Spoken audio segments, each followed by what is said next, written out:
Well, the word addiction means the fact or condition of being addicted to a particular substance, thing, or activity. And in today's episode, I want to have a conversation about that. The relationship between addiction and your path of purpose. I want to talk about the most common things based on the research that we get addicted to. And then what I want to do is talk about saucha. That's one of the niyamas in yoga, and how it relates to cleanliness with regards to everyday life practically. Finally, I want to talk about an action plan when it comes to peeling the layers off and uncovering things that you and I both do that we can start to recognize and move on from so we can live the life that we deserve to live. Welcome to the Strength, Yoga, and Freedom Podcast. Let's get started. If you are new here, my name is Justin. Again, this is the Strength, Yoga, and Freedom Podcast. This is the podcast where we use the philosophy of yoga in a practical and everyday way, one small step at a time, to become happier people. And happier people means something different for everybody because we're unable to be happy all the time. That's just not going to happen. But to become happier versions of ourselves is certainly a great goal to have. And also, we want to drive in our lane of purpose. So this is October, the first October episode of the second season. And I am so excited to be bringing you 3 brand new episodes this month. Next week, I am so excited about next week. We have Reiki master, yoga teacher, and author Tavi Rose, who's going to be a guest on this podcast. She was on with us last season, and she actually, the episode that she was on was the most listened to episode of the Strength, Yoga, and Freedom Podcast ever, where she and I had an in-depth conversation about healing and mindful movement through Reiki. I'm going to link that in the show notes of this episode. So if you did not listen to that episode, I highly recommend you go back and listen to it. It was amazing. She now, though, has written a new book called the Chakra and Self-Development Workbook. It is a wonderful, wonderful tool to have in your toolkit, your toolbox, when it comes to intentional healing and self-development, which really goes hand in hand with what we talk about on this podcast. So I cannot wait to have her on and teach us some incredible ways to work through healing, to work through authenticity struggles that we have, self-awareness, self-discovery, all of that great stuff. You do not want to miss that episode. That is next week. But before we get there, obviously we are here and we need to talk about this. We need to have this conversation about addictions and why they are so important in the path of living the life that you want to live. I want to begin by saying this episode is going to be very tough for some of us to hear, including myself, because when it comes to the science based around what addictions do to your brain, we learned that it isn't just something that most of us can change overnight, these behavior patterns. Every human being that walks on this earth is subject to being addicted to something, and it's because of one word, and you probably know this word already, dopamine. So we're going to talk about that. But before we go on, also note that addiction is not something that is morally or ethically wrong, or that it's some type of character flaw. All right. Also, not everyone is subject to addiction in the same way or the same intensity level. So I am not going to be talking about methods or treatments for addiction or how to work through any of that. That is something you need to do on a deeply personal level because everyone has a different reason why they become addicted to something. So you want to work with someone else or do the work for yourself on those things because there's a lot of help that's out there when it comes to things that you're dealing with when you're struggling with any type of addiction.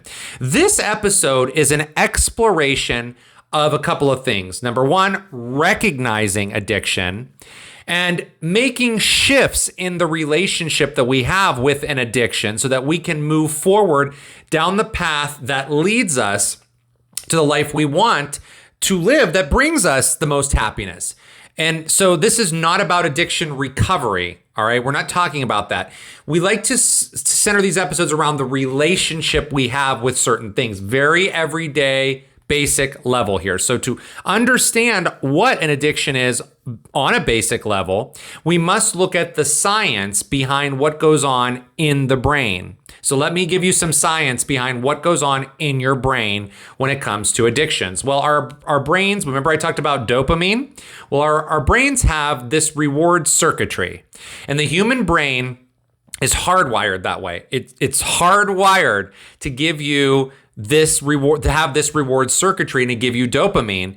And so when we do something that's pleasurable, we get a reward. You know that feeling. We all know what it feels like to feel that reward when something is pleasurable. And so this releases that feel-good chemical of dopamine, where not only does it make us feel good, because it does, but it gives us encouragement to do the same activity again.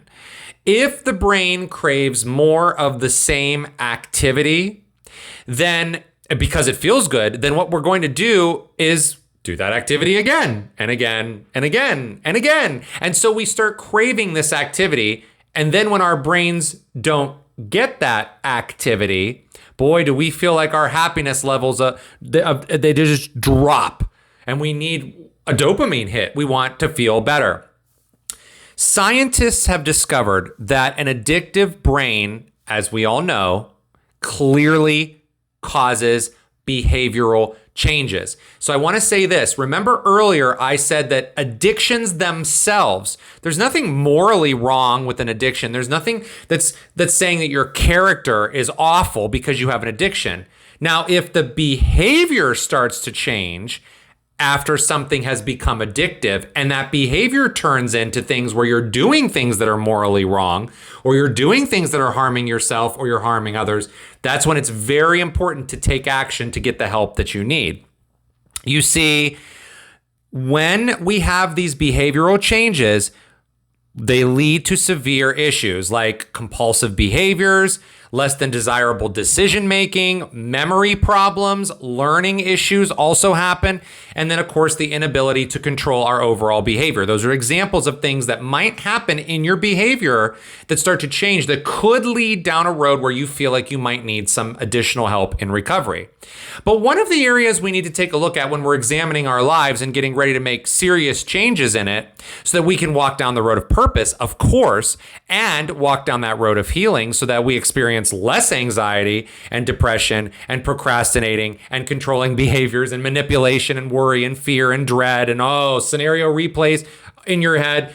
One of the areas we need to look at when we're examining all of that is stopping and looking at our own day-to-day patterns and what is bringing us hits of happiness. Hits of happiness.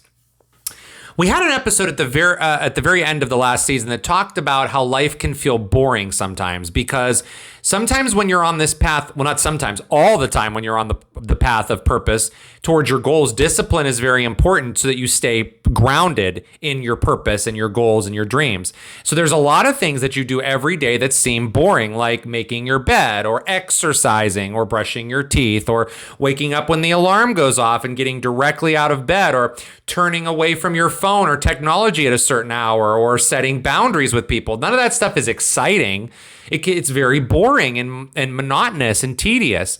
But the thing here is, and I cannot say this enough, is that in order to live the life that you want to live, that those dreams that you have, the life that you want to live, in order to live that life, you must do the things that feel boring, that feel hard, or that do not always excite you. Because when you do those things that create tapas in the body, heat, discipline, from the discipline comes insane rewards and fulfillment, because what you're doing is moving towards doing what makes you the happiest in your life, aka purpose. And you're not going to hit your purpose by laying around on the couch all the time. It takes discipline and it takes work. And then when you start to feel those happiness hits, when your dopamine gets released, they feel so rewarding. And suddenly here you are living the life of your dreams in your purpose. So to make these changes, we must look in areas in which we feel there could be addictions and starting a process to redirect and rewire our brain to find the hits of dopamine in those areas that serve us and not in the areas that do not. All right. So let's go over a list of some of the things that we can get addicted to as humans. Now, on the research, when I was doing the research, I'm going to give you the most common. There are more. We know this. There's a lot of things that we can get addicted to. But I'm going to give you the most common things that generally people can get very addicted to, sometimes very quickly, sometimes over time. Watching a lot of television, doing extreme sports or even playing certain sports, playing video games, putting on lip gloss, lip balm, or lipstick can be an addiction.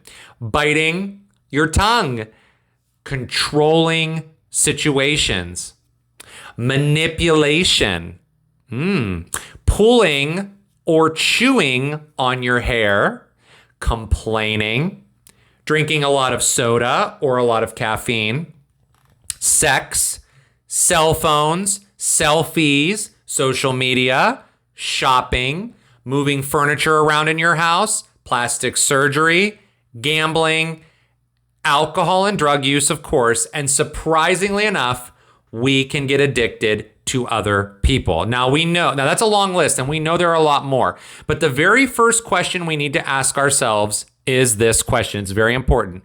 Is what I am doing interrupting the flow of my life and my ability to perform day-to-day functioning tasks, have healthy relationships, or meet the needs of my physical and my mental health? Now, if you're listening to this and you are like, oh my goodness, I love video games. What's wrong with that? Well, nothing is wrong with that. There is nothing wrong with your love for video games. In fact, there is nothing wrong with anything you partake in that causes a sense of enjoyment. However, where there might be something wrong or we run into issues or blocks is when something affects and impacts your ability to live the life that you want to live. This is when you must take steps to begin to work through addictive behaviors in whatever way you see fit. And I highly recommend, if these are deep addictions where it's causing behavioral changes that are hurting you or other people, medical professionals always, counselors, psychiatrists, whoever else you trust. We're not talking about severe addictions in here where it's to the point where we are struggling and harming ourselves physically or emotionally.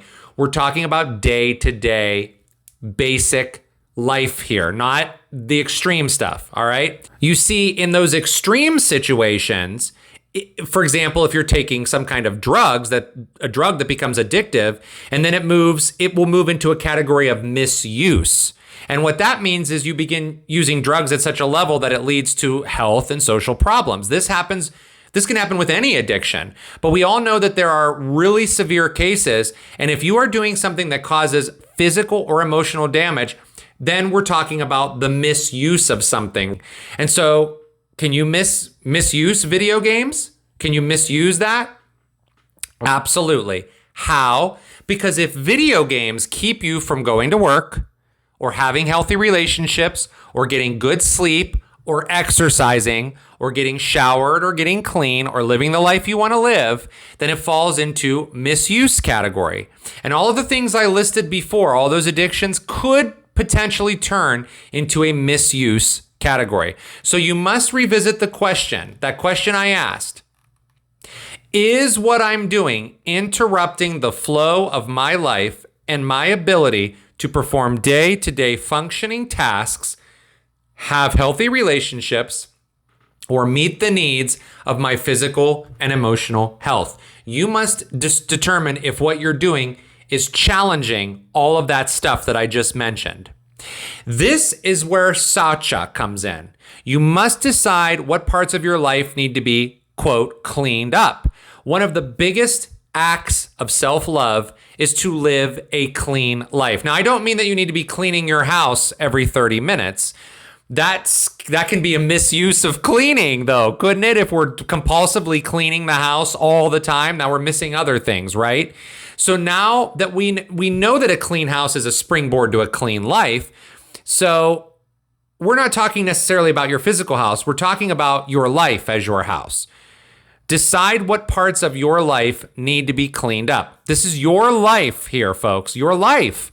Like, your life isn't a joke. It's not a joke at all. It's serious business because you matter and you matter to other people. You also have so much to offer other people. So when you are surrounded by things that you classify as maybe dirty things, they're not clean, and you engage in dirty behavior, and only you can determine whether it's not for someone else to determine, is that a bad behavior or a dirty behavior or an unclean behavior? You determine that.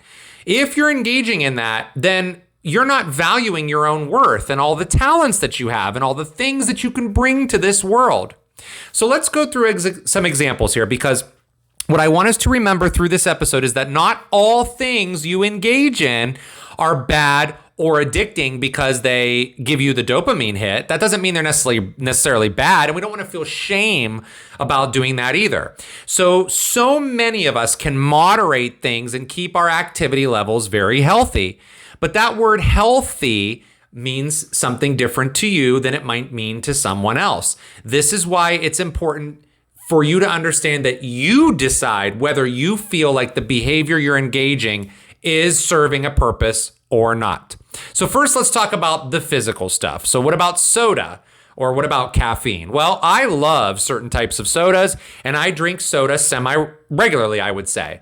But soda has never really given me like this surge that I wanted all the time. And trust me, I'm someone who can get addicted to things very quickly, right? My dopamine hits when I get them and I feel it, boy, do I want more. But soda's never been something that's really been kind of, I've never teetered on that line of addiction with it where I have to have it in order to feel happy. Same with caffeine. And so I'm talking to you about this stuff right now because when I look back at this stuff that I talk to you about, I have to reflect on my own life. I'm walking this path with you here. So I do know that the caffeine in soda can be a detriment to my daily function. So in order to keep that area of my life clean, right, I have a system set up to where I know that after a certain hour of the day, there's to be no caffeine in my life, because then it will interrupt my sleep patterns. Now, that doesn't necessarily mean I'm addicted to caffeine, but it could be very easy for me to start to notice that I feel higher with energy levels if I dump a lot of caffeine into my body throughout the day. So I stay away from it after a certain time. And because of that, it's been a huge game changer, and it helps my sleep. I recognize where it does and doesn't fit into my life. And that's the key right there to keeping any part of your life clean, recognizing where it does and does not fit in your life. When you move into a higher level of consciousness, you aren't operating from that subconscious mind that runs you. You run your life, your mind. So let's move on to something like gambling. Okay, I have had a problem with gambling. I have had an addiction to gambling. I have an addiction to spending money that I don't have, thinking I will win. Because when I have won sums of money, the thrill of it is so intense for me. It's so different than drinking soda or even caffeine. But the thrill of that gets so ingrained and is so intense. I can even, just talking to you about it, I feel like I can feel what that adrenaline rush feels like to me. And so I wanted more and more and more. And when I was in the gambling stage of my life, I had no idea the harm it was doing to my current self and the self that I am now, my future self, which it has done a lot of harm to this version of myself. There are some of you who could walk into a casino, or you could go to Las Vegas or Atlantic City or somewhere that has lots of gambling around you, everywhere you turn. You could spend X number of dollars and then you can leave, because you, maybe like me with soda, don't get that same dopamine release that I would in the gambling world. You just don't get that, right? And you have a conscious brain in that area saying, okay, you know the rules, get out, because all you can spend is $100, whatever your dollar amount is. See, for gambling, I don't have that control. I don't have that voice. The dopamine wants to overpower everything else. And so I have a voice that will say, go to the ATM, take money out of the ATM, do whatever means is necessary to get more cash because the big win is coming. It took a lot of work to figure out an action plan for my gambling addiction, but it has paid off because I've taken the steps that I know I needed to take. And now when I'm faced with that situation of risking money for a profit or a loss, I have the discipline and the tools to stop myself from getting too far into that nonsense where it's going to create bigger problems. But the thing is, I had to recognize it was a problem first. And those of you that have struggled with any type of addiction know that the first step is always understanding and admitting that you have a problem. It's very important to understand that. Now let's go on to something that's not so physical, like soda or gambling, like an addiction to manipulation or control. I know someone who has an addiction to manipulation and to control, and this person may not even know that they have this addiction, but I see it all the time. For some of us, controlling what other people do and where people go and where people are is very addictive.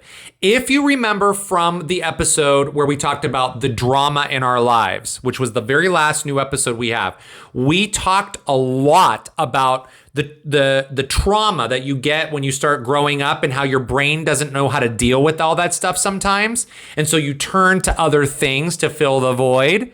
Some people turn to control and manipulation because that makes them feel safe and secure and gives them that dopamine hit. You see, it might seem highly satisfactory to be the one who makes all of the decisions for you, for your partner, and then you subconsciously direct their actions to what satisfies you in certain areas, certain situations, what makes you feel safe. Well, folks, here's the deal. That's called ownership, not partnership. There is a huge difference in trying to own someone mistakenly and being someone's partner. And I see this in more people than often and more people than I would like to, especially in recent years when I have been learning more and more about how I used to act and how I would behave in certain situations. So doing the work makes you recognize it in other people. When you're happy, you're not going to try to manipulate someone else because you don't necessarily, quote, care what other people are doing or what they think of you. You are just their supporter and their cheerleader, and you become allies. And then you can work together to move forward, of course, but you don't want to try to control someone else when you are happy with who you are. And so when you are confident in who you are as an authentic individual, then your house is pretty clean. And when your house is clean, you operate from a clean space, which means you allow others to be exactly who they are. That's as simple as it goes. So ask yourself this question. If there's anyone around you that you love controlling you, or are you trying to control someone else? Ask yourself that question. And remember, that doesn't mean you suck or you're a shitty person. It means you just have some cleaning you need to do. Last example when it comes to addictions, complaining. Now, I am not going to speak a ton on this, but I want to say two things about complaining. Number one, when you spend time complaining about the things that you cannot control, you are essentially doing this. You're sitting down in front of a clock and you're watching it tick and tick and tick while you get older and your life passes you by. You might as well just stand in front of a clock and watch it tick as your life just passes by. You might as well do that while you're complaining. So that's number one. Number two, you're also doing this on a subconscious level because you have wired your brain to look at the things that are negative versus the things that are positive, like looking at things and being grateful for them, which is looking at it positively. the more you get grateful about things, the less complaining you're going to do. Because when you complain about things that are negative and you cannot control them, again, it's an addiction to soothing yourself. It's a self-soothing mechanism. So you're like, if I complain to myself or to other people, I'm going to feel like I've gotten all of this off my chest and blah, blah, blah, blah, blah. But in all actuality, you're letting the clock tick and you're letting the world just pass you by while you're sitting around complaining about things that you cannot control, when you could be doing other things like taking action for the things that you want in your life. The last part of the discussion is all about peeling layers. And what I am going to say to you may surprise you, and that is this. When you start working on freedom in your life and you start working on living the life you want to live, you are not going to sit down and start a whole bunch of self-rehabilitation or going to professional rehabilitation or doing other work to help you ease addiction in every area of your life. You're not going to do that. You're not. You want to know why you're not going to do that? Because you are not aware of everything that you are actually addicted to until you start peeling the layers back. Let me give you an example. We'll use myself again as an example.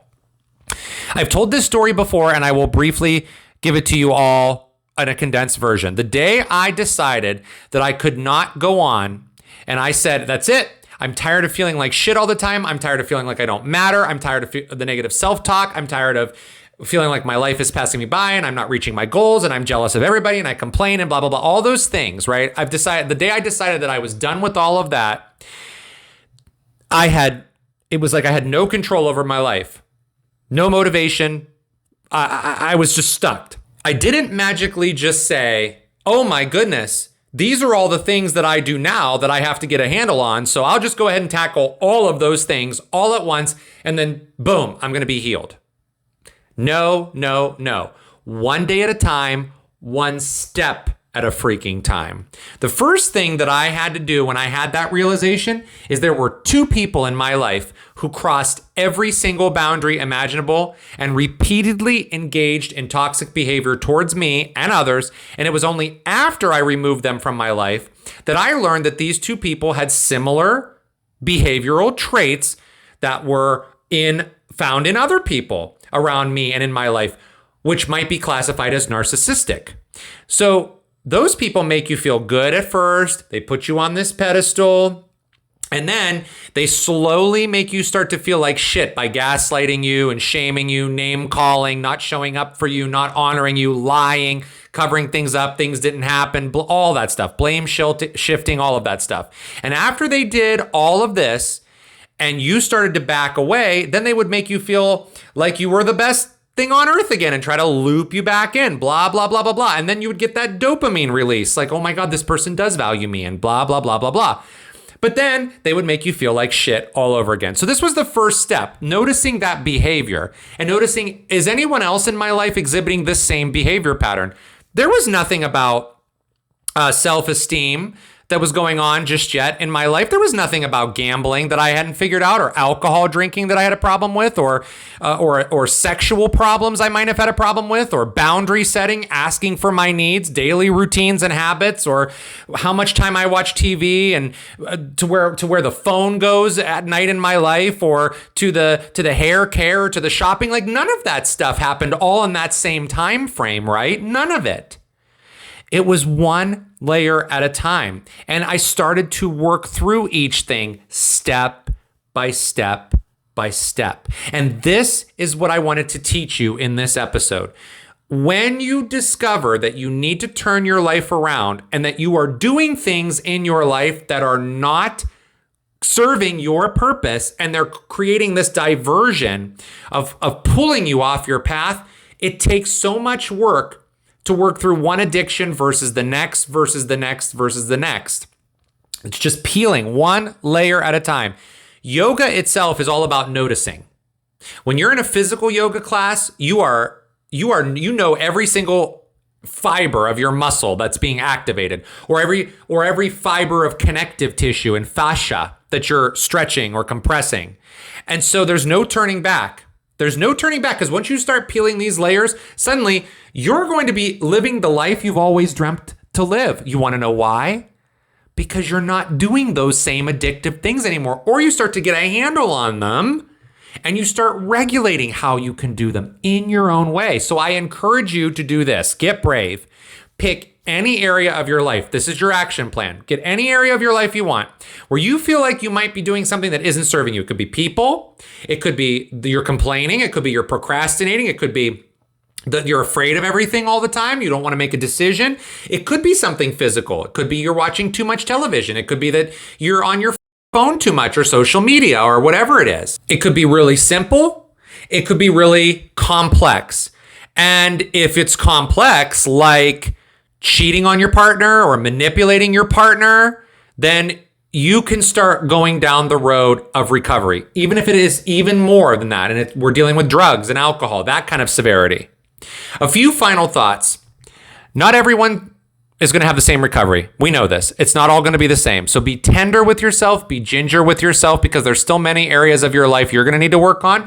There's lots of things that I haven't discovered yet that I'm still working on now and that I will discover.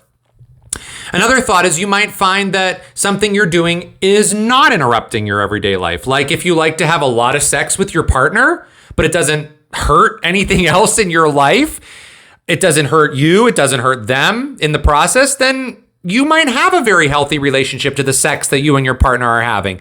Much like you could be with someone who goes to the casino for entertainment purposes rather than wanting a hit of winning money all the time.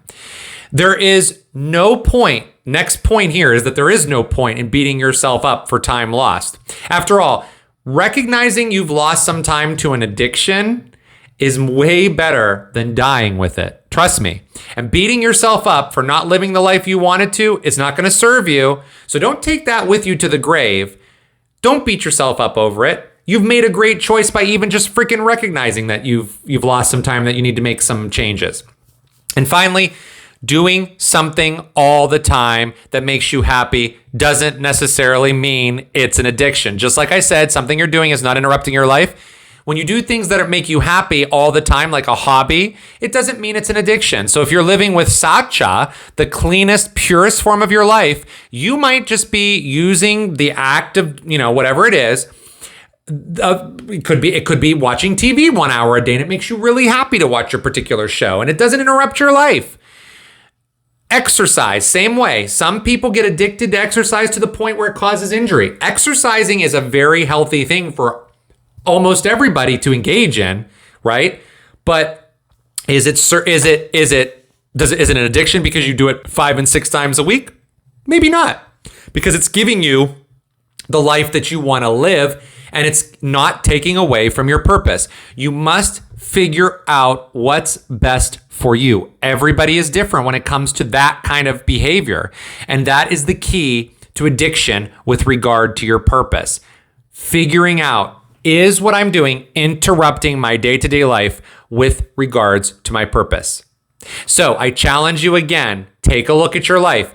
Maybe start looking at areas. Is this something I need to peel off? And you might start peeling layers and discovering, this does make me happy and it's not interrupting my everyday life. Then you keep doing it and you move on to something else.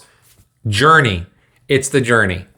And I'm so glad that you were here with me until the end of this episode. I cannot wait to see you. We'll be with Tavi Rose next Tuesday on this podcast.